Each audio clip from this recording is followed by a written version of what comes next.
Après des études de droit en Grande-Bretagne et en France, Shirin Omiroudi Zifra rentre à Maurice en juillet 1974. Elle ne tarde pas à s'engager dans la politique.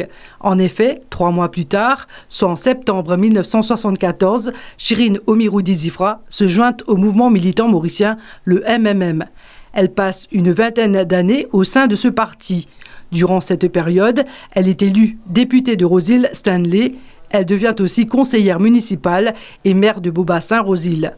Shirin Omiroudi Zifra a aussi été la première femme attorney general avant d'exercer comme ministre des droits de la femme et du bien-être de la famille. À partir de 1992, elle assume le poste d'ambassadeur de Maurice auprès de la France, de l'Italie, de l'Espagne et du Portugal et est alors basée à Paris. Cette expérience étendue auprès du Conseil permanent de la francophonie et de l'UNESCO constituera un atout majeur dans sa nouvelle fonction dans la diplomatie. En 2000, Shirin Omiroudi Zifra est nommée présidente du conseil d'administration de la Mauritius Broadcasting Corporation. En 2003, elle devient la première ombudsperson pour les enfants. Elle se distingue comme une fervente militante de la cause des enfants. Ce poste, elle l'occupera jusqu'à 2011. Cette féministe dans l'âme travaillera au sein de plusieurs organisations locales et internationales. Elle sort également un livre intitulé « Femmes de l'ombre à la lumière, l'évolution des droits de la femme à Maurice ». J'ai voulu laisser un bilan de ce qui a été fait, pas seulement par moi, mais par moi et par beaucoup d'autres femmes. Je voulais montrer où on était dans les années avant même Napoléon, c'est-à-dire vraiment 19e siècle, et où nous sommes aujourd'hui.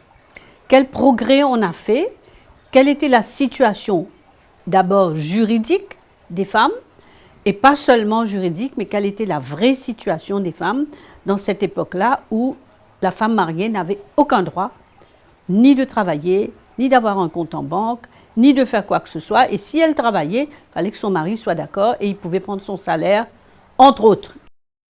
Une main de fer dans un gant de velours, cette expression est attribuée à Shirin Omiroudi Zifra, qui cumule les fonctions de présidente du Public Bodies Appeal Tribunal de 2012 à 2021. L'outil pour content trouve beaucoup plus, madame, dans un poste de responsabilité, mais pas nécessairement que ça.